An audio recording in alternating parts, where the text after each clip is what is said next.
Türkiýede tutsak edilen türkmen aktivistleriniň ýene biri boşadyldy. Bu arada tutsak edilen aktivistleri boşatmak işini alyp barýan DBT hereketiniň lideri Murat Gurbanow Azatlyk radiosyna habar berdi. İstanbuldaky deportasiýa merkezinden boşadylan Kamil Abulow 18-20 oktyabr aralygynda Türkiýede tutsak edilen 3 aktivistden biri. 35 ýaşly Kamil Abulowyň İstanbulyň deportasiýa merkezinden boşadylanlygyny DBT hereketiniň lideri Murat Gurbanow 27 oktýabrda akşam habar berdi. Gurbanowyň Azatlyk radiosyna aýtmagyna görä Türkiýanyň güýç edaralary Kamilowyň tutsak astynda saklanmagyna kanun taýdan esas tapman soň ony boşadypdyr. Onun esasy dokumentleri düzükdi. Ine şonuň kämilligi noýabryň 20-ýerine gutorýady. Kämilligi bolanda ýa-ni wid na жительство. Onu birinji tutdular. 3-4 geçen soň şoňa bahana tapman problema döredip şunu saklamak üçin onu dokumentini red etdiler. Ýa-ni deportasiýon lagera goýjak. Adwokatymyz iş açdy, işde biz ýa kadet işini biz düşünürdik. Tutsak edilen wagty dokument düzükdi. Dokument 20 noýabrda çelli uzaklygy bardy. Siz saklap onu şunu red etdiňiz we şonuň esasyna tutmana, şunu saklamana hakyňyz ýok. Red boýunça biz işler gidip dur, ýa-ni kadet işleri Dip Murat Gurbanow aýdýar. Abulowyň tutsak edilmegine degişli ma'lum bolan maglumatlara görä 18 oktýabrda giz öýlen saat 5 töwereklerinde polisiýa ony İstanbulyň Çekmeköy etrafynda ýerleşýän kwartirasyndan alyp gidipdir. Şonda polisiýa şäherleriniň tutsagyň aýalyny aýtmaklaryna görä Türkmenistanyň konsulxanasy Türkiýe häkimetlerinden 28 adamyň tutsak edilmegine sorapdyr. Mundan öňe Abulow 1 awgustda Türkmenistanyň İstanbuldaky konsulxanasynyň öňünde türkmen aktivistleri tarapyndan finanşyk edilen protest aksiýasynda Türk polisiýasy tarapyndan wagtlaýyn tutsak edilipdi we bir salymdan soň boşadylypdy. Kamil Abdulow bilen bilelikde 18-nji we 20-nji oktyabr aralygynda Türkiýe häkimetleri ýene iki türkmen aktivistini Ahmet Rahmanowy we Bayram Allalyýewy saklapdy we İstanbuldaky deportasiýa merkezine ýerleşdiripdi. Ahmet Rahmanow tutsaklykda ençime günläp açlyk yglan eden soň 26-njy oktýabrda azatlyga goýberildi. Şol üç aktivistin ýene biri Bayram Allalyýew deportasiýa merkezinde galýar Murat Gurbanow onuň hem tiz wagtda boşadylmagyna ynam bildirýär. Küçüğüne çıkar olan sebebi onda da ulu bir asnavani yok, ulu bir sebep yok. Onu saklamak için sebebi onun kämilligi onun pasportuna bağlı. Pasportu uzatılman soň, pasportu ýa-ni çalışılman soň, ine şol kämillik alyp bolanok. Pasportdan uzatman konsulluk bölümi, Türkmenistanyň genel konsulluk bölümi öz işini ýerine ýetirmek. Dip Murat Gurbanow 29 oktýabrda Azatlyk bilen Azatlyga beren interwýusynda aýtdy. Adam hukuklaryny goraýjy Human Rights Watch guramasy Türkiýanyň hökümetinden 3 türkmen aktivistini zor bilen Türkmenistany uğratmazlyga, olary aklawçy bilen üpçün etmäge şeýlede tutsaklykdan boşadyp Türkiýede kanuny esasynda galmaklaryna ruhsatyň berilmegine çagyrypdy. Gurama aktivistleriň biri Ahmet Rahmanowyň boşadylmagynyň soň Türk resmiýetlerinden tutsaklykdaky beýleki iki türkmen aktivistini hem destini azat etmäge çagyrypdy. Gurama türkmen raýatlarynyň öz ýurduna deportasiýa edilmek howpunyň bardygyny duýdurup, olara gynamalara sebäp edilmek howpunyň abanýanlygyny öňe süripdi.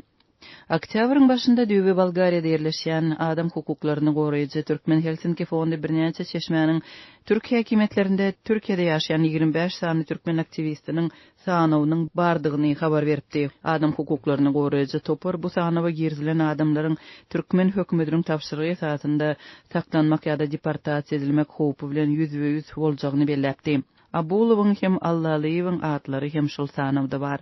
Soňkaýlarda Türkiýedäki türkmen aktivistlerine garşy tutukluklar we edilýän hüjümler ýygjamlaşdy. Şeýle olaryň Türkmenistandaky ýakynlaryna basyşlar güýçlendi. 11-nji oktýabrda türkmen aktivistleri Nur Muhammed Annaýew, Ediz Mämedow we olaryň ýoldaşy Oguzlaryň bilim we medeniýet boýunça hyzmatdaşlyk jemgyýeti uramatynyň İstanbuldaky edaratynyň öňünde näbilli adamlar tarapyndan hüjüm esede bar boldy we ýenjildi. Bu aralykda 20 oktýabrda türkmen aktivisti Dursultan Taganowanyň İstanbuldaky migrasiýa edaratyna täzeden çagyrlandygy ma'lum boldy. Lewap vilayetinde çağırış boýunça harby gullugy täze alynan eserleriň arasynda COVID-19 ýüze çykarylyp, olar destini Türkmenabadyň hastahanasyna uğradyldy. Türkmenistanda häzir harby gullugy çağırs mewsumi dowam etdirilip, çağırs gününe çelini 18 ýaşy bolan we ýaşy 20 çelini bolan erkek raýatlar oktyabr-dekabr aralygynda mejburi harby gulluga alynýar. Bu kampaniýanyň çäklerinde Liwawyň inçimi, Sultanda, Hujambaz, Köýtendağ, Kerki, Seydi we Magdany etraplaryndan gullugy täze çağırılan ýigitler toplanyp, soňu bilen ýurdun beýleki kunçaklaryndaky harby bölümleri uradylmak üçin bir otly bilen Türkmenabada getirildi. Oglumuzy gulluga uratmak üçin ençi mesagat ýoly söküp Türkmenabadyň wagzalyna geldik. Şol ýerde degişli harby bölümlere uradylmazdan ozal gulluga alynan ýigitlerden COVID-19 testleri alındy. Çağamdan koronavirus tapyldy diýip ony şäheriň bir hastahanasyna akitdiler. Ýogsa oňa waksina sanjymy hem urulupdy. Oglum bilen görüşmäge halyndan habar tutmagy hem ruhsat bermeýärler. Diýip Magdany etrafyndan gelen ejelerin biri 28 oktýabrda Azatlyň habarçysyna gurrun berdi. Hopsuzlyk aladalar sebäpli sagtyety aýan edilmeýän söhbetdeşimiz bir otluda getirilen başga da 10 ýigitden koronawirusyň ýüze çykarlandygyny sözüne goşdy. Bu ýagdaýlaryň jikmejiklerini ýurdun çäklerinde koronawirusyň ýokdugyny öňe sürýän türkmen häkimetlerinden, sol sanda Liwawyň saglyk we harby edarlaryndan anny güni ýerli edarlaryň iş gününiň ahyryna çelini goşmaçy maglumat ýa kommentariýa almak tinançyklary netije bermedi. Mundan öň Azatlyk ýurdun ençimi sebetindäki esasan da Aşgabatyň, Bekrebäniň, Gökdepäniň harby birikmelerinde we harby howa güýçleri bölümlerinde koronawirusyň degişlilikde uly depkinler bilen ýaýraýandygyny habar beripdi. Sol pursat, ýagny iýul aýynda ýagdaýlaryň jekmejiklerini öwrenen habarçylarymyz bu ýerlerde keselleýän adamlar, iskerlerden, ofitserlerden we şertnamalaryň gulluk edýän ofitserlerden hem de olaryň maskaly agdalaryndan ibaratdygyny, şeýle-de olara COVID-19 deregine lukmanyň netijelerinde pnevmoniýa diagnozynyň goýulandygyny belläpdiler. Mundan başga da habarçymyz bu keselçilik hakda dil ýarmazlyk barada harby lukmanlardan, sepagat uýalaryndan we arasaçylyk işgärlerinden dil hata gol çekmek talap edilýändigini hem anyklamak basarypdy. Galy berse-de esker çağlaryny bu keseliň ýokuşmagyndan we olary talabalaýyk saglyk bejerisiniň berilmezliginden alady edýän enatalara diňe pul uğratmaga ruhsat berilip, olary prezidentleriniň halyndan habar tutmaga mümkinçilik döredilmändi. Şeýle-de ýurtdaky agyr ykdysady krizisiň arasynda harby gulluk şertleriniň ýaramazlaşandygy baradaky maglumatlar bilen birlikde harby bölümlerde gerekli däri dermanlaryň hem ýetmezçilik edýändigi bellenilýär. Türkmen hökümeti global pandemiýa başlanaly bäri ýurtda ölüm hoply wirusyň ýeke ýagdaýynyň bardygyny hem ikrar etmeýär. Ýöne resmiler ýurtda koronavirus alamatly keselçilik bilen keselleýänleriň we ölýänleriň köpdigi baradaky habarlaryň arasynda keseliň ýaýramagyna garşy ähtiýaçlyk çärelerini, şol sanda hereket çäklendirmelerini, maska giymek we köpçülükde 2 metr aralyk saklamak düzgünlerini güýçlendirýärler. Türkmenistanyň paýtagtynda hususy çörekhanalylaryň köpçülikligiň ýapylmagy dowam edýär. Döwlet kärhanalary ilaty çörek bilen üpçün edip bilmeýär. Çörek gün ýaşmanka birnäçe sagadyň içinde satylyp gutarýar. Şu günler çörek daňdan birnäçe sagadyň içinde satylyp gutarýar. Azyk ýetmezçiliginden kösenýän ilatyň sany barhartýar. Azatlyň Aşgabatdaky habarçylary soňky ýagdaýlar barada şeýle gurrun berýärler. Her gün 35-nji çörek dukany daňatanda çörek satyp başlaýar. Çörek ýerden 5:30-dan 7-e çenli satylýar. Günüň galan böleginde çöregiň ýoklugy sebäpli dukan ýapyk durýar. Bu dukan Köpetdağ etrawynyň parahat 6 etrapçasynda ýerleşýär. Şoňa meňzeş ýagdaý Aşgabatda döwlet tarapyndan ketgitlenen bahadan çörek satýan beýleki dukanlaryna hem mahsus. Soňky 10 güniň dowamında Türkmenistanyň paýtagtynda çörek satylýan wagty günde ortaça 2 sagat bilen çäklendirildi. Çörek taňdan garankyda satylýar. Azatlyga gowuşan video ýazgylarda satuw başlamadan ozal dürli dukanlaryň öňünde 100den gowrak adamyň ýygnanýandygyny görmek bolýar. Çörek nowatlarynda aýallar hem çağalar köp gözeýler.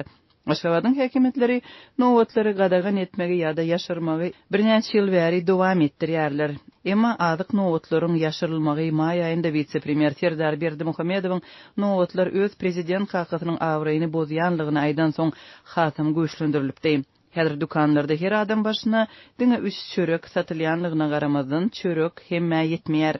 Döwlet bahasyndaky çörek 2 manat, bazar bahasy birnäçesi ýokary. Bazarlarda bolsa bir türkmen nany ortaça 10-15 manada satylýar. Soňky bir hepdeniň dowamında çörek hususy dukanlaryň tekçilerinden hem ýetirim boldy. Bu wagt çörek pişirýän kärhanalaryň Aşgabatda birin yapylmagy hem dowam edýär.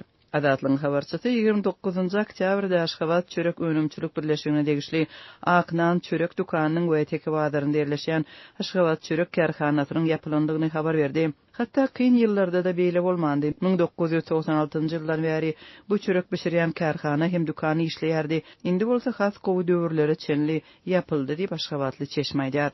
Soňky hepdelerde Aşgabatda un we çörek ýetmezçiligi sebäpli onlarça çörekhana öz işini besedipdi.